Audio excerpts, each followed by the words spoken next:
Bapak-bapak, ibu-ibu, saudara-saudara, adik-adik yang dimuliakan Allah Subhanahu wa taala. Kemudian dzan yang ketiga, Pak. Sebagaimana yang telah dibagi dzan ini oleh Imam Zamakhsyari rahimahullah taala, yaitu dzan berprasangka tapi hukumnya sunnah, dianjurkan. Apa itu? Berhusnudzon, berbaik sangka kepada orang Islam yang lahirnya baik, yang tampaknya soleh. Kalau yang tadi kan, yang diharamkan kan, kita suudzon kepada orang Islam yang tampaknya baik. Sekarang bagian yang ketiga adalah dzan tapi hukumnya disunnahkan, dianjurkan. Apa itu? Berbaik sangka, husnudzon kepada saudara kita umat Islam yang lahirnya atau tampaknya soleh. Memang ini anjuran, Pak. Anjurannya adalah berhusnudzon kepada orang Islam, saudara kita yang tampaknya baik. Inilah sikap orang Islam. Sikap orang Islam terhadap saudara seagamanya. Jangankan saudara kita umat Islam yang dia tidak melakukan apa-apa, Pak. Tampaknya soleh. Jangankan seperti itu. Jika saudara kita tampaknya dia melakukan suatu keburukan, atau kita mendengar berita saudara kita telah melakukan suatu keburukan, yang pertama kali dianjurkan dalam agama Islam adalah berhusnudzon. Nah, ini cerita ini kemarin sudah kami sampaikan, cuma saya keliru, Pak. Komentar saya keliru. Mestinya inilah umat Islam mestinya harus berhusnudzon, tapi saya ngomongnya bersuudzon, Pak. Maaf kemarin, mungkin kalau yang ingat tolong ya, kalau ini direkam, mungkin rekamannya bisa dihapus ya atau diganti. Keliru saya, maaf saya keliru. Mestinya kita harus bersuudzon. Tapi lisan saya salah, saya katakan harus bersuudzon, maaf. Apa itu? Yaitu ketika ibunda kita Aisyah radhiyallahu taala anha diisukan oleh orang-orang munafik telah berbuat serong dengan sahabat Nabi yang bernama Sofwan bin Mu'attil. Dan itu memang peristiwanya adalah cocok, Pak. Orang munafik punya kesempatan untuk menghembuskan dan menggoreng berita ini. Lah bagaimana tidak?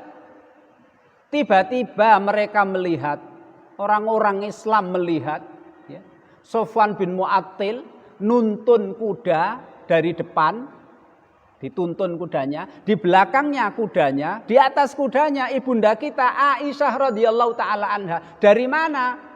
Dari padang pasir di perjalanan. Karena kan ibu kita Aisyah ketinggalan begitu kan, ditemu oleh Sofwan bin Mu'attil.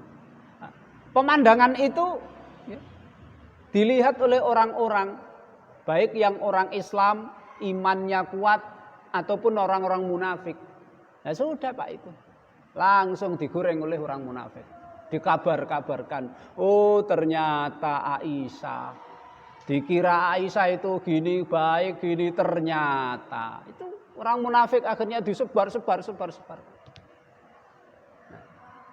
Inilah sikap yang dianjurkan oleh agama kita, yang dilakukan oleh sahabat Nabi Muhammad SAW yang bernama Abu Ayyub Al-Ansari bersama istrinya.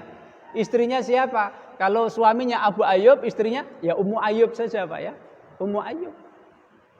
Lah Abu Ayyub ini adalah sahabat Nabi Muhammad yang rumahnya ditempati Nabi sementara setelah Nabi sampai ke Madinah dalam proses hijrahnya itu sebelum Rasul mendirikan Masjid Nabawi dan membuat tempat di samping Masjid Nabawi untuk ditinggali.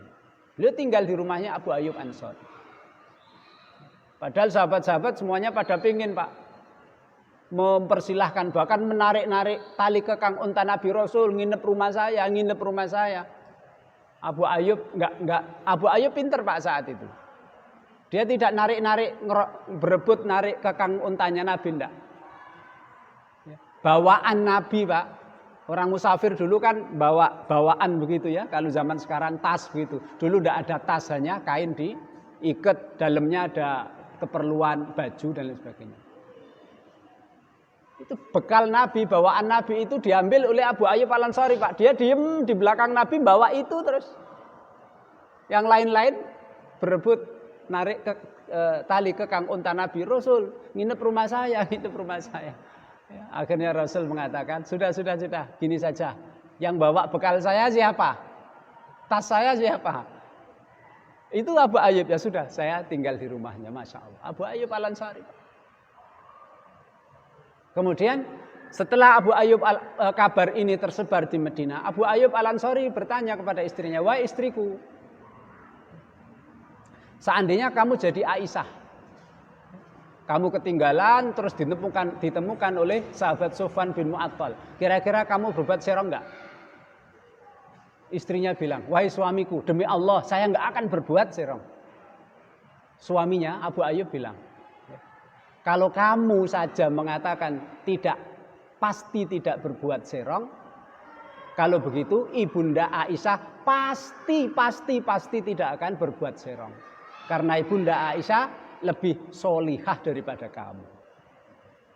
Kan begitu Pak mestinya. Kemudian istrinya Ummu Ayyub ini berkata sama suaminya, wahai suamiku, kalau kamu jadi Sofwan bin Mu'attil, kamu selingkuh enggak? Kamu berbuat serong enggak? Suaminya bilang, demi Allah istriku, saya enggak akan selingkuh. Itu kamu bilang enggak mungkin berbuat selingkuh. Apalagi Sofwan bin Mu'attil yang orangnya lebih soleh daripada kamu. Mestinya kan begitu Pak. Suudan memang. Jadi pertama kali sikap kita, prasangka kita kepada saudara kita, jangankan yang tidak berbuat apa-apa, yang kelihatannya soleh, kelihatannya baik, tidak mencurigakan, tidak melakukan hal-hal yang membuat kita curiga, waspada. Wong saudara kita lihat dengan mata kepala, seandainya melakukan sesuatu hal yang tidak berkenan di hati kita, maka dzon prasangka yang pertama kali tidak boleh buruk. Tetap kita awalnya harus kita berhusnudzon atau berprasangka baik kepada saudara kita.